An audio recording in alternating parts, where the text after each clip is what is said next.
Assalamualaikum warahmatullahi wabarakatuh.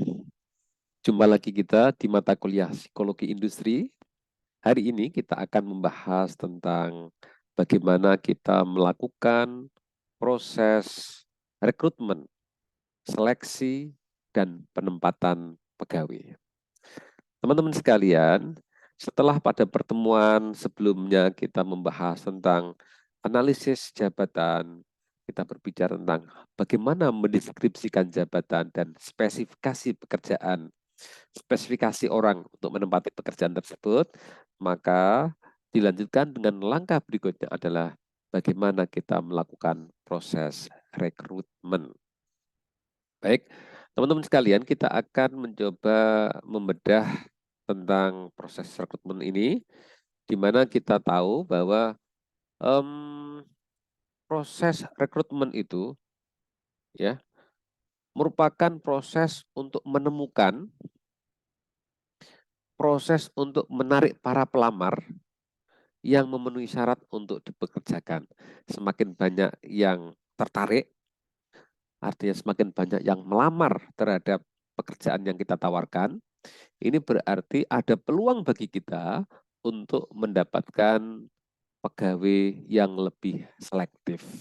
Ya, jadi proses rekrutmen ini diawali dari bagaimana kita melakukan pencarian para pelamar. Nah, di sini ada pencarian para pelamar.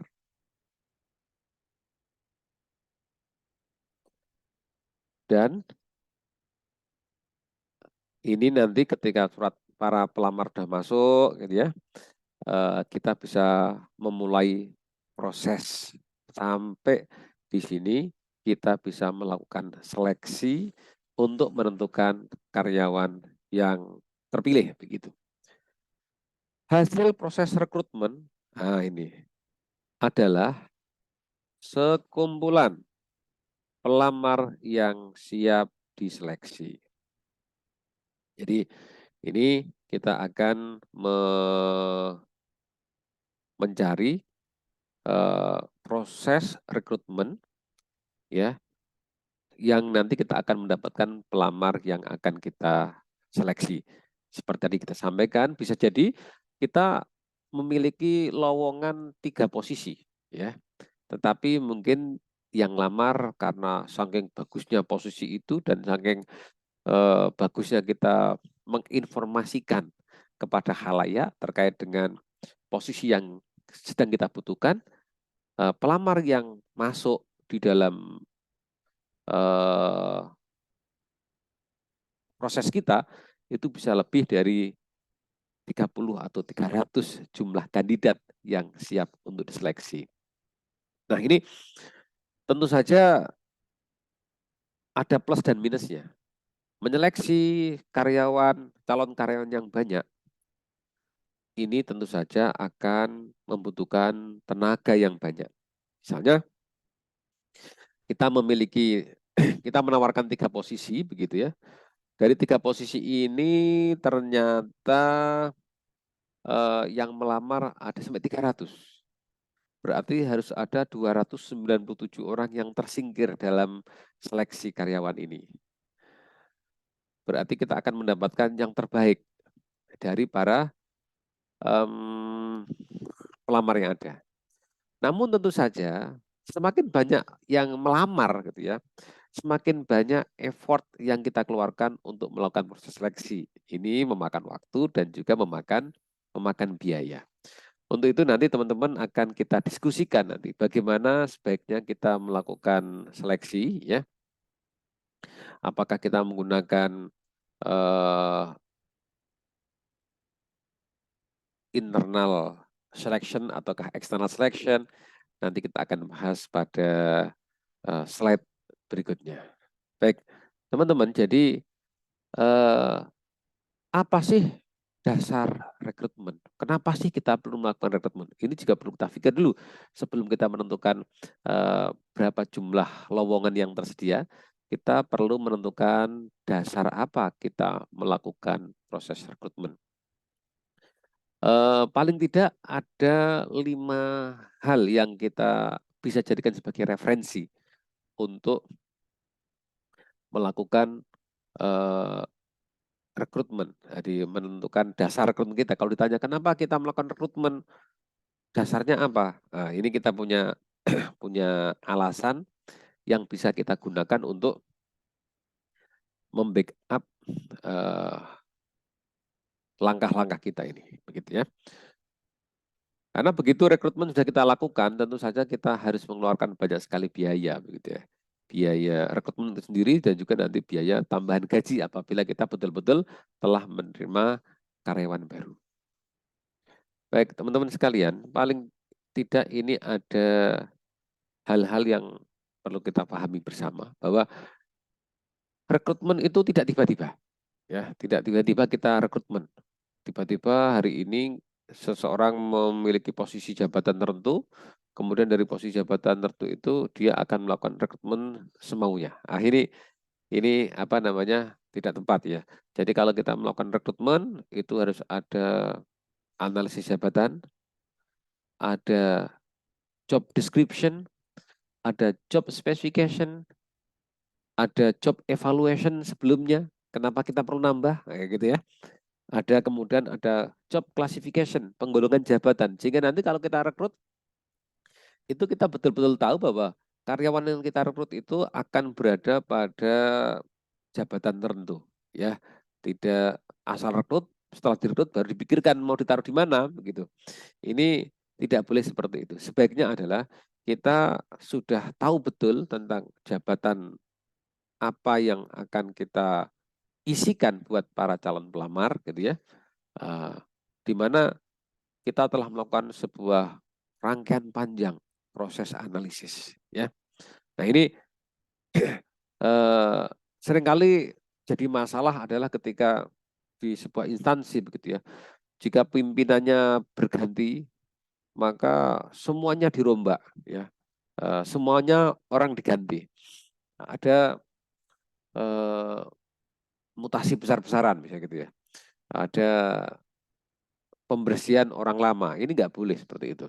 Kita kalau mau rekrutmen itu harus ada dasarnya secara objektif. Tidak asal suka ataupun sekedar asal tidak suka, sehingga harus terjadi penggantian dan penambahan karyawan-karyawan baru. Baik, sehingga kalau kita melakukan rekrutmen, ini ada beberapa hal yang harus kita perhatikan.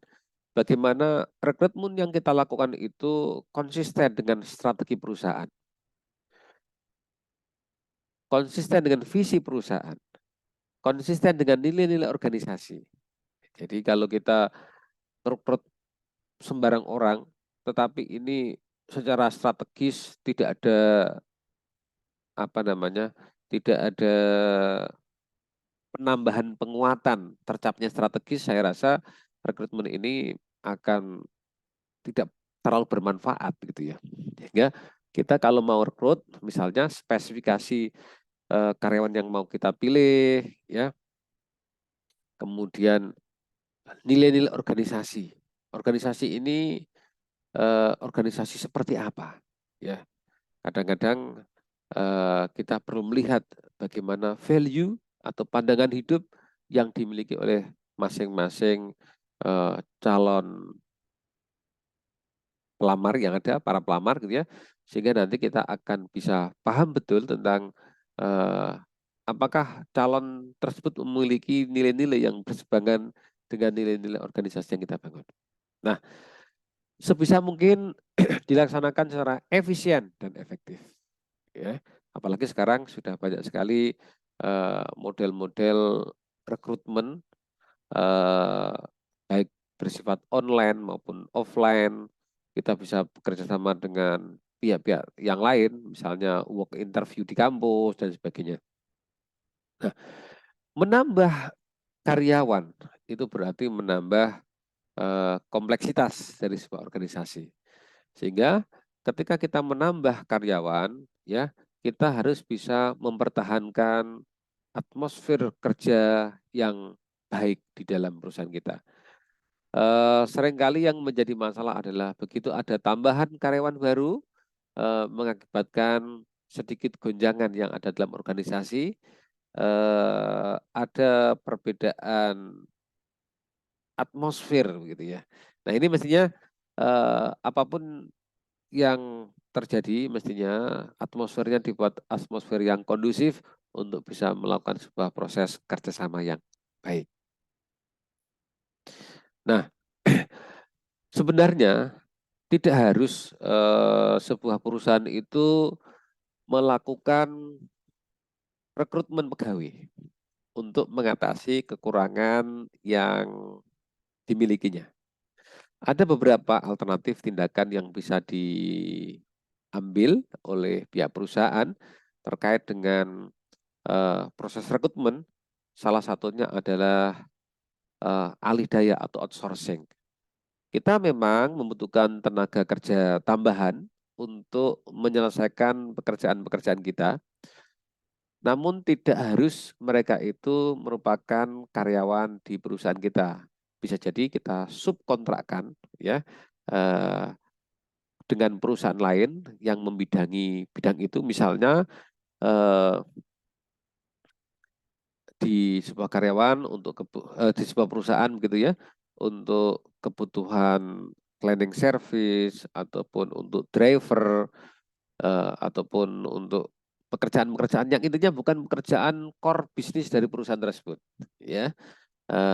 Ini bisa juga kita lakukan outsourcing karena perusahaan mungkin tidak mau terlalu disibukkan dengan hal-hal yang di luar core kompetensinya, maka dilakukanlah usaha outsourcing. Kemudian bisa juga dengan mengangkat contingent worker, karyawan tidak tetap. Seperti misalnya kita memiliki industri di mana polanya musiman begitu ya. Seperti pabrik tebu, pabrik gula gitu ya. Ini kan penggilingan tebu itu dilakukan pada musim-musim tertentu. Sehingga kita membutuhkan banyak sekali karyawan pada bulan-bulan tertentu untuk operasional di pabrik. Maka di sini kita bisa merekrut contingent worker atau karyawan tidak tetap, sementara karyawan tetap kita tetap ada tapi jumlahnya terbatas. Begitu ada lonjakan produksi, ada masa produksi, kita mengangkat karyawan yang bersifat contingent workers atau karyawan tidak tetap. Alternatif yang lain adalah biasanya banyak juga organisasi atau institusi yang kerjasama dengan pihak lain secara profesional untuk mengerjakan proyeknya. Misalnya saya memiliki proyek riset marketing begitu ya di perusahaan saya. Nah ini kalau dikerjakan oleh karyawan saya, mereka mungkin tidak memiliki kemampuan yang bagus di bidang itu. Karyawan saya adalah orang-orang teknolog yang ahli di bidang pengembangan teknologi. Sementara di bidang riset pasar mungkin tidak mempunyai kapabilitas yang cukup atau jumlah karyawan kami juga tidak cukup gitu ya. Sehingga kami bisa melakukan kerjasama dengan pihak profesional untuk melakukan strategi marketing di dalam perusahaan saya.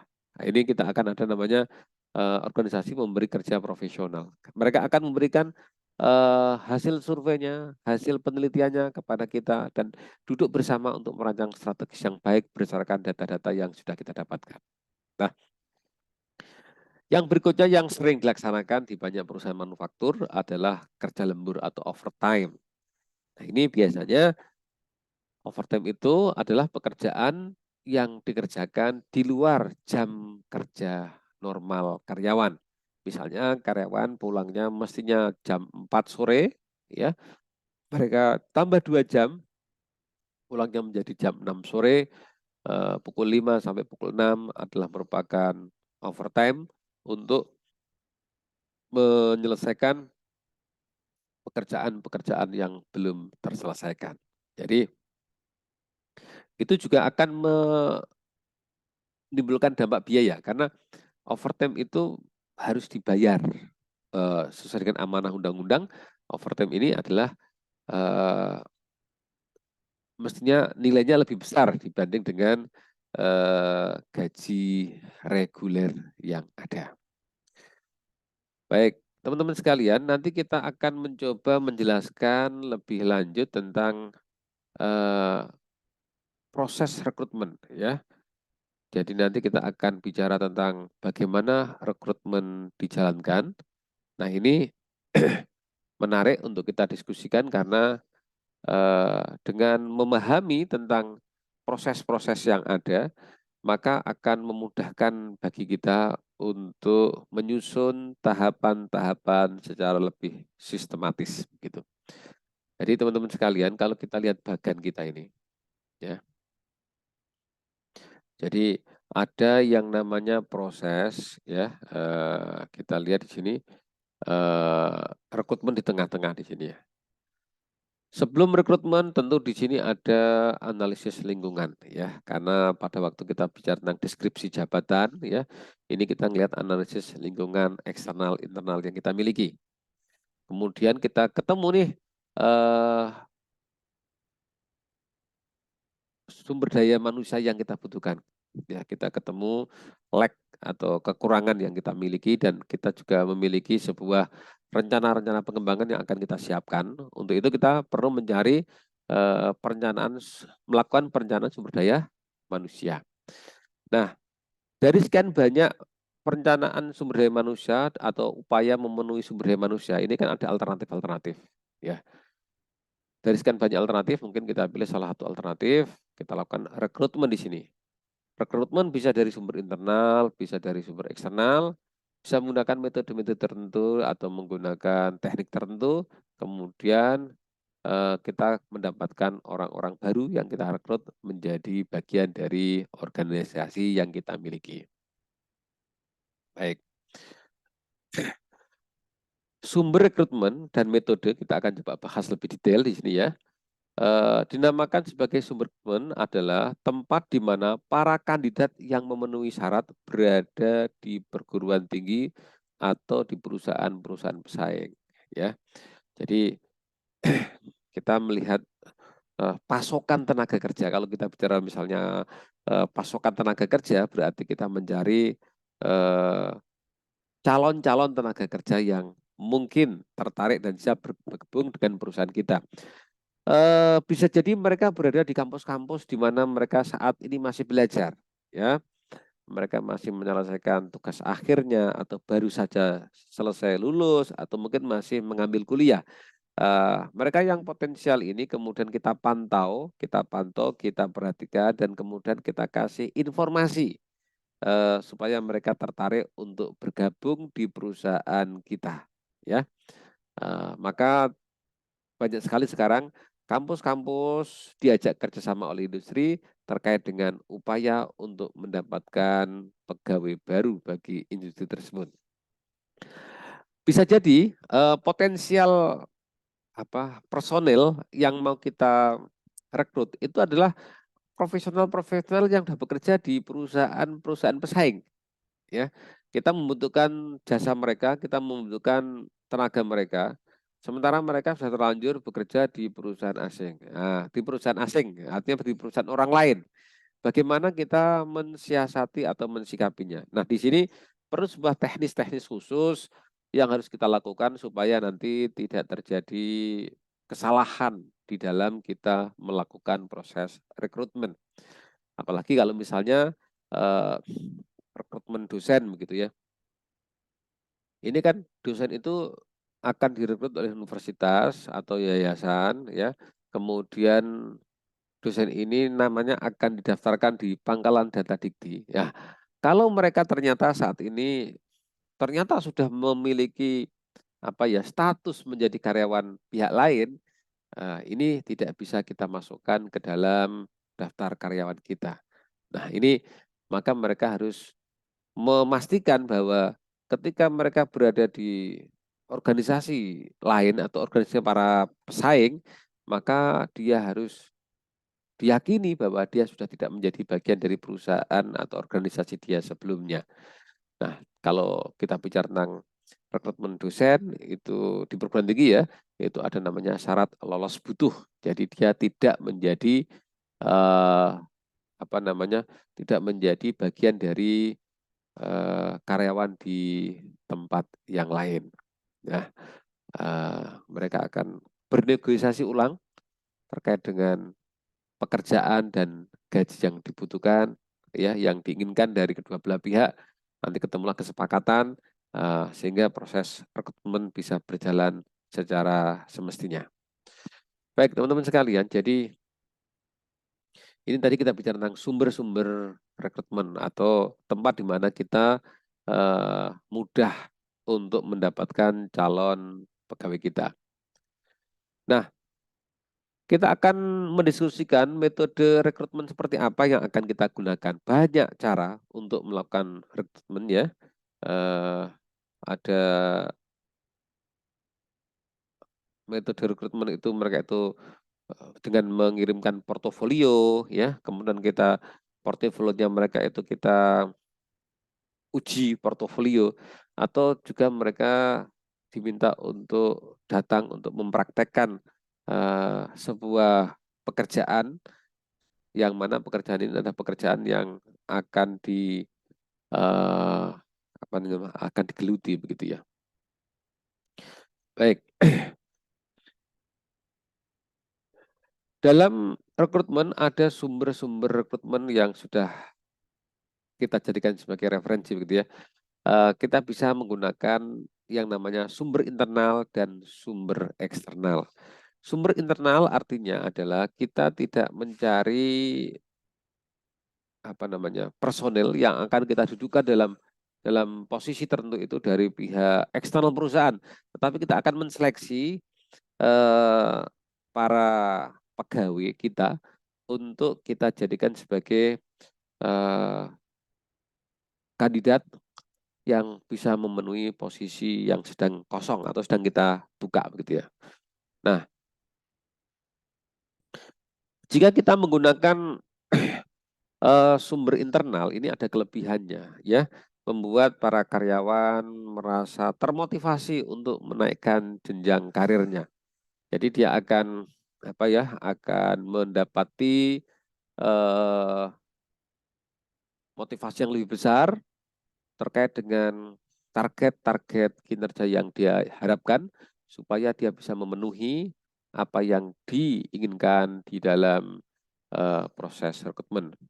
Kemudian ini akan ada, tentu saja ini akan memberikan kesempatan promosi ya. Eh, Seorang karyawan akan mempunyai semangat untuk menaikkan jenjang karirnya ya. Dia akan, karena dia sudah bekerja lama dengan kita gitu ya, dengan perusahaan, maka mereka akan memiliki loyalitas organisasi yang lebih tinggi dibanding dengan orang yang belum pernah sama sekali kenal dengan perusahaan kita atau organisasi kita ya. Oke, ini memberikan kesempatan kepada pihak perusahaan untuk menilai karyawannya lebih baik. Namun ada kelemahannya ya, ada kelemahannya. Tentu saja setiap kelebihan ada kelemahannya.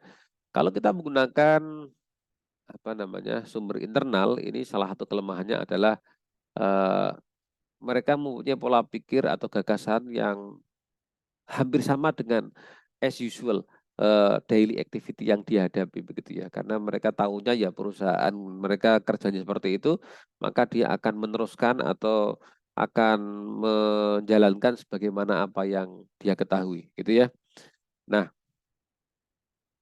berbeda kalau mereka datangnya dari eksternal, mereka akan menggunakan cara berpikir baru, paradigma baru, mungkin paradigma yang dia bawa di luar, dicoba akan diterapkan di dalam dengan berbagai macam modifikasi yang dilakukan.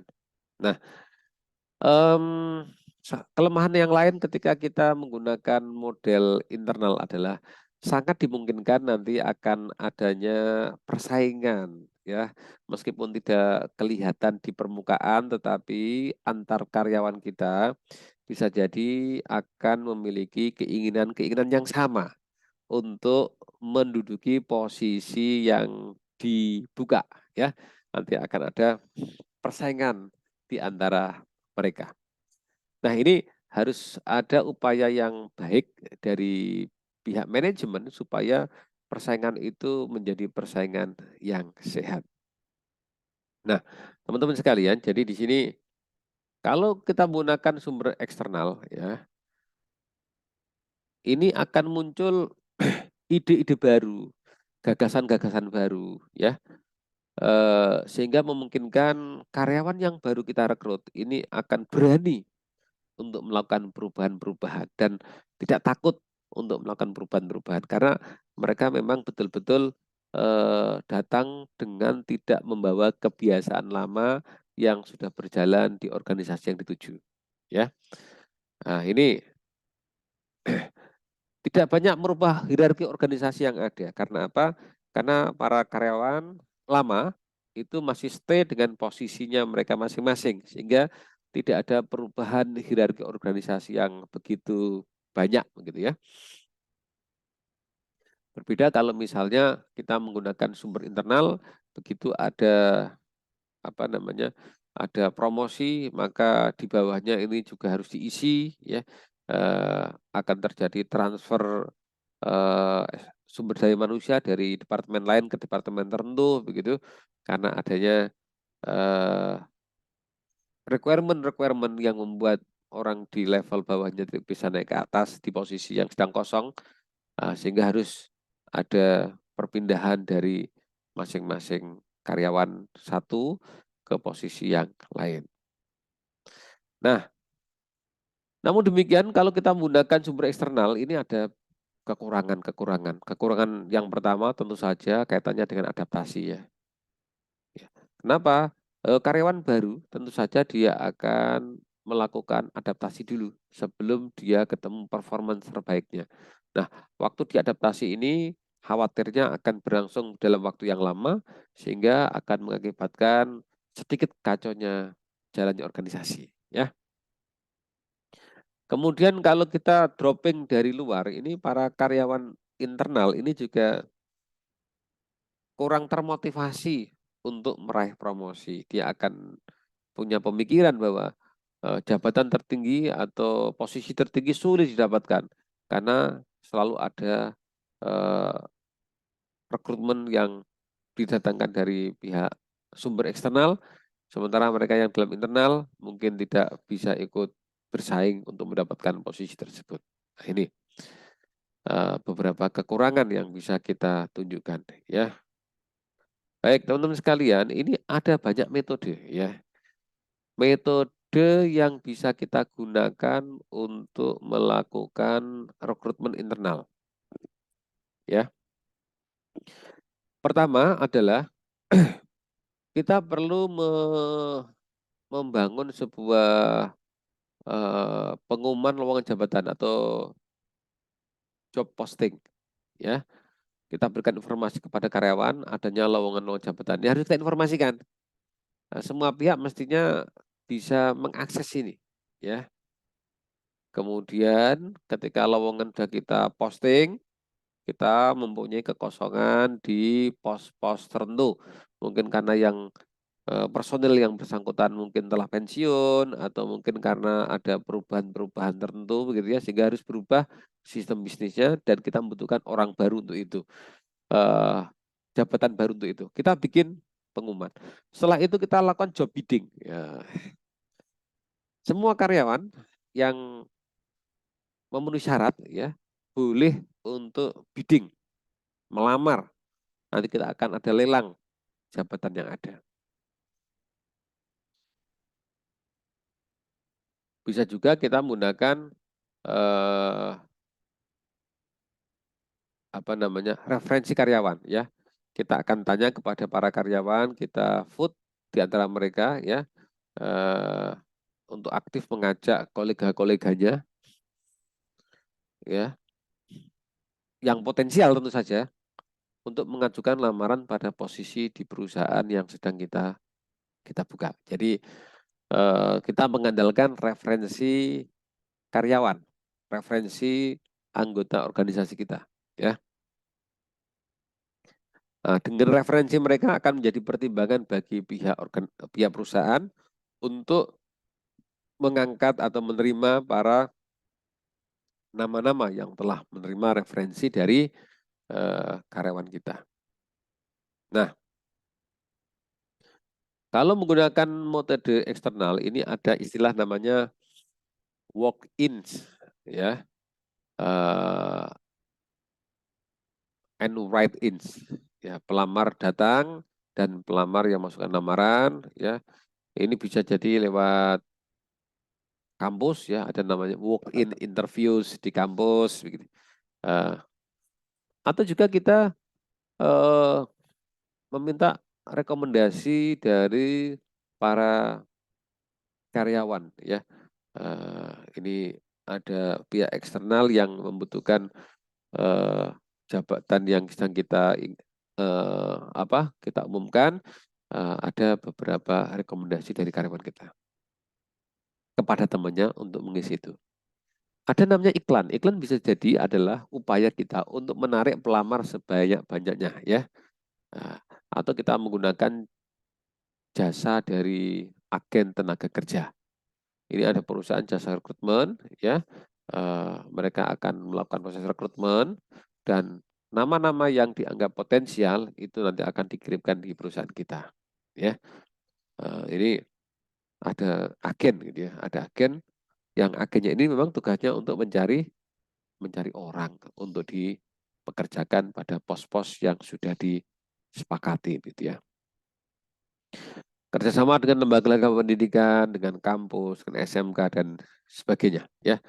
Ini adalah bagian dari untuk mendapatkan eh, jumlah calon potensial yang lebih banyak.